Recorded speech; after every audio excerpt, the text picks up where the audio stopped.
Hey there YouTube, I'm just making a video here on making your first batch of all grain beer from scratch. And what you need to do from step 1, which is purchasing the equipment and what equipment you're going to need on a cheap dime as well, to 2, to buying your supplies for your first batch, 3, making that first batch of beer, and I'll show you how to do that, and 4, the fermentation process and bottling that beer. It's called racking the beer.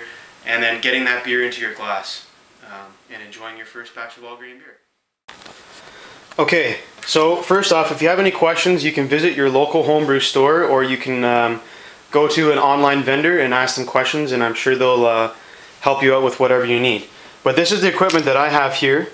This here is a siphoning hose with some food grade, I guess, hose here that I use for racking my beer, and you'll see that later. 2, you're definitely going to need something to scrub your fermentation tank with. So get a good solid brush. I've had this one for 2 years. It's still going good, and I've bent it to how I need it. 3, go to the dollar store and pick up a bottle here. I have this filled with normally hot water and some one-step no-rinse cleaner, and that's just for spraying things down when I need to. You're going to want a package of this one-step no-rinse cleaner. This is about $5, and this will last you quite a few batches. This here, you need to make sure that all of your equipment is sanitized very, very thoroughly before you use it. Once every 4 or 5 batches of beer, I clean everything with some chlorine cleaner, and that was just a suggestion from the homebrew store.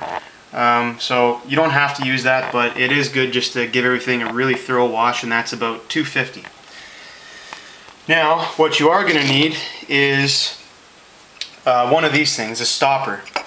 And what this does, it's a cork that will go on top of your fermenter. And you'll see this later again. And that prevents air from coming in and infecting your beer, but allows all the gases so that this here doesn't explode on you. So you'll see that later. And while I'm here, this here is my fermentation tank. This can hold up to 6 gallons, and the average batch is 5 gallons of beer. So you can use a plastic tub or like a plastic food grade fermenter. I like the glass. I can see what's going on in the fermentation process. And you don't need a handle. I bought a handle. It was about $4. Just little things that I've added on over time to help me with the process. Now over here, so here's another example of one of those fermenter cap thingies, and that runs for $4. And I normally just have a backup in case for some reason this shuts down on me. Now these are the things that you're gonna need. I'll show you the things that you don't have to have, but these are the things that you will need for your first batch of beer. Next is a candy thermometer or something of the sort, and you're gonna need this for the very specific times, or sorry, not times, temperatures when you're brewing your beer. This is a very, very good one. It only cost me $5 at Canadian Tire. So, and a nice long stirring spoon, something you may already have one in your house, but I got myself one of those. Now, things that you don't necessarily need but are kind of helpful. I had a hydrometer, which I'll show you a little bit later. Some super moss, that's just an ingredient for your beer. 5 pH stabilizer, supercharge your mash. I'll explain that later as well, but you don't need it. Some Y-yeast nutrient blend. That helps with a healthy yeast, and you don't need that as well, but it's great to have. It's little things that I've added in, over time with brewing beer. I've got a couple labels here if you want to label your beer. I don't normally do it, but if I am going to hold on and age a bottle of beer, then I will label it. And a book on brewing beer. You always got to learn new things. This book here, A Year of Beer, just comes with a bunch of different recipes and stuff like that. It's a very good resource to have. Now, you're going to need to buy some bottles. If you don't want to buy bottles, like this is what I start off with, the canned extract brewing, you can use pop-top bottles. And these are really good because they're resealable. Or you can purchase caps and a capper, and you can cap your own bottles of beer, which I actually really enjoy doing. Now next, you're gonna need a mash tun. There's many ways to do this, but I'll show you the way that I did it.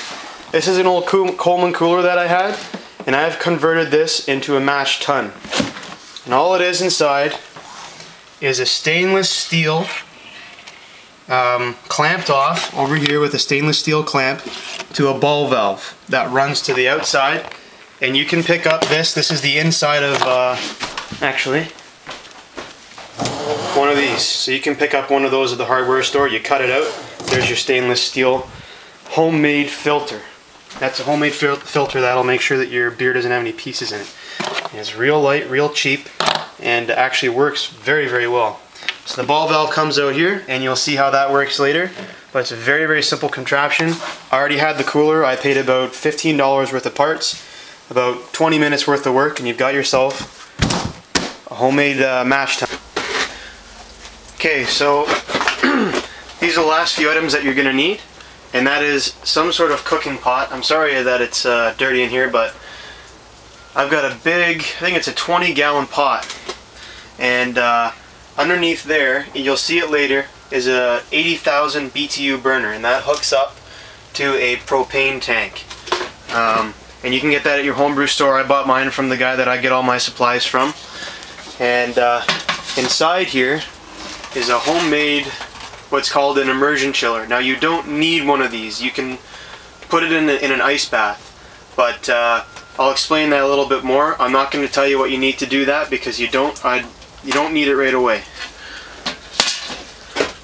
And last but not least, for all grain is the Corona mill, and you'll see a little bit more of that later. I got that on eBay for about I don't know, 30 bucks. So, and you can get your homebrew store to crush your grains for you. Some will do it for free, others you have to pay. I like grinding my own grains. It just makes it a little bit more homemade, so you'll see that again a little bit later. So now, I guess the next step after all the equipment is where to get your supplies from. Now if you have a local homebrew store, you can get them there. And right here I subscribe to a couple of homebrew magazines. They come with a lot of good information, and most of them come with recipes. So there's my recipe and everything on how to do it. We'll get into more into that a little bit later. But I've got my recipe right here. I go to a website in a town that's about 5-6 hours away, and I order everything on this site. And they have everything pretty much that you need for a glass of all grain beer. Now this website is hombrewsupplies.ca, if it'll focus there, which I don't think it's going to. homebrew-supplies.ca, and this is a shop out of Brampton, Ontario, and that's where I get my supplies from. So I just actually made an order today, and that came back for $47. This is with shipping, $47.98. So that's with my shipping cost, which is almost $20. So even with shipping, with 5 gallons of beer, you get about 48 tall boys, or 48 500 milliliter bottles. So you're averaging about $1 per tall boy, or $1 per 500 milliliters, or approximately 72 bottles of beer for, with shipping, $48. So for the amount of supplies that you're going to get, it's a good deal. So I'll see you guys when I get my supplies and I've got my brew day set up, and I'll show you how to make some homebrew.